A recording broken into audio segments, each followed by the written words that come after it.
के परिचर्चा के जरूरत काहे पड़ल। आज प्रखंड स्तरीय जो राजद के कार्यक्रम चलता ए पे हमनी के विचार करे के जरूरत बा। विचार ई करे के बा कि जौन व्यक्ति शोषित रहे, जौन व्यक्ति एक अपना परिवार से छाटल गए, उ जब वही से उठल आए देश के सम्मान मिलल तो उ देश के वैसन ग्रंथ लिखलक जौन देश के एक एक नागरिक के भविष्य के रचयिता के इतिहास में स्वरूप भइल। वो बाबा भीमराव अम्बेडकर के परिचर्चा के काहे जरूरत पड़ल। ये देश के आजादी में सबसे पहले हम कहे के चाहें कि कोई जाति विशेष, कोई धर्म विशेष, कोई रंग विशेष के योगदान नहीं के रहल। ये देश में एक एक व्यक्ति ये देश की आजादी ला आपन आपन योगदान दे रहा। देश की आजादी के बाद भी जाति विशेष के कुछ नहीं के करल गए। यही से आज ये परिचर्चा के जरूरत था। हमें सब लोग से एक सवाल करे के चाहें कि जहिया बाबा भीमराव अम्बेडकर जन्म ले रही वो दिन अनुसूचित जाति में, अति पिछड़ा जाति में, दलित समाज में लाखों लाख लोग जन्म ले रहे। हमरा के बताएं कि बाबा भीमराव अम्बेडकर के छोड़ के यदि कोई भी दूसरा व्यक्ति के कोई नाम जानत हो चाहे चर्चा हो, नाम ऐसे नहीं की जानत काहे कि हमनी के देश कर्म प्रधान रहल बा। हमनी के देश जाति से नहीं के पूछल गए, धर्म से नहीं के पूछल गए। जेकरा कलम में ताकत रहल बा, जेकरा कर्म में ताकत रहल बा, ये देश के भविष्य लिखे के ताकत रखले बा, ऐसे ओकर पूछ गइल बा। बाबा भीमराव अम्बेडकर के अगर कोई जाति विशेष के हमनी के बना देम सन तो इस देश के साथ अन्याय हुई। कोई भी जाति के समाज, कोई भी रंग के, कोई भी भेद के संविधान से हमरा लागत है कि एक एक व्यक्ति के फायदा बा। आज हमनी के जो परिचर्चा करता नहीं सन, जो सुरक्षित महसूस करता नहीं सन, आज कोई भेदभाव पे लड़ाई लड़ सकता नहीं। ये सब के योगदान सबसे अहम अगर कहीं बात हमरा लागता कि संविधान के देन बा। यही से परिचर्चा के जरूरत बा। जौन अभी देश में विचार चलता, अभी हम मंच से सुननी है कि कोई कहलक है कि अगर बाबा भीमराव अम्बेडकर संविधान ना लिखती तो शायद ही भारत के पहचान ना हो पाए।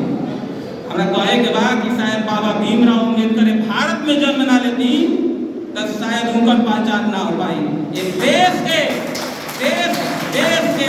आगे रखे के बाद तब देश के कोई व्यक्ति के आगे रखे के बाद ये जी भेदभाव के बाद पहला कि पिछड़ा ला लोग उठत नहीं के, लड़ाई नहीं के लड़त तो के बता दी कि संविधान में जौन तरीका से लड़े के मौका देवल बा, वही संविधान में यो लिखल बा कि अगर कोई लड़े के नहीं के चाहत तो ओकरा के जबरदस्ती सामने खड़ा नहीं भी कर सकल। बाबा भीमराव अम्बेडकर के विचार ही रहे कि वो एक देश के एक आर्मी के सूबेदार के घर में जन्म रहा। उनका भेदभाव जरूर मिलल। उनका सबसे पहला क्रांति जौन रहे वो छुआछूत के खिलाफ रहे। वो छुआछूत के खिलाफ जब लड़ाई शुरू करनी तो शायद के बहुत लोग के पता ना हुई कि जो जाति में जन्मल रही वो जाति के लोग भी उनका के गांव से खदेड़ दे रहे। पहले हमनी के सोचे के पड़ी कि जाति विशेष से लड़ाई नहीं के लड़ल जा सकल, लेकिन यही देश के कानून रहे और यही देश के सरकार के जो व्यवस्था रहे वो व्यवस्था से मुफ्त में अमेरिका ऐसा देश में बाबा भीमराव अम्बेडकर शिक्षा ग्रहण कर पैलन। और शिक्षा के देन में कि जब वैलन तो ये जौन संविधान सभा के अध्यक्षता भइल, वो अध्यक्षता में ये देश के सबसे बड़ ग्रंथ लिखे के अगर उनका मौका मिलल तो संविधान के मौका मिलल। अब चाहे कि खाली संविधान पे चर्चा ना हो, संविधान के एक एक व्यक्ति कम से कम संविधान के प्रस्तावना पढ़ो। प्रस्तावना जब उठाए तो प्रस्तावना के शुरुआत बटे we the people of India. कहे के मतलब कि हम भारत के लोग, ये भारत के लोग में हर जाति बा, हर धर्म बा, हर समुदाय बा, हर लिंग बा।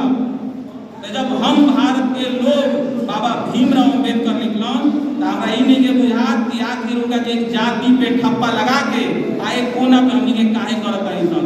ये देश के जो अभिभूत जो भी महापुरुष जन्म लेनी वो एक देश के नागरिक के रूप में पूछल जाए के चाहिए। ये देश के एक एक व्यक्ति की जरूरत बा कि संगठित जरूर हुई, लेकिन संगठित देश के एक एक व्यक्ति ला हुई ताकि अगल बगल में सुधार आवे। संगठित होके के बाद लेकिन शिक्षा ला होके के बाद क्या कि शिक्षित इतना बन जाई कि लोगों में भेदभाव के संपर्क ना आ पाए। कल यूपीएससी के रिजल्ट आई तो हम सोशल मीडिया पे देखनी है कि बहुत लोग लिखल शुरू कैल था कि पहिलका 4 गो जौन टॉपर बा वे देश के महिला लोग बा।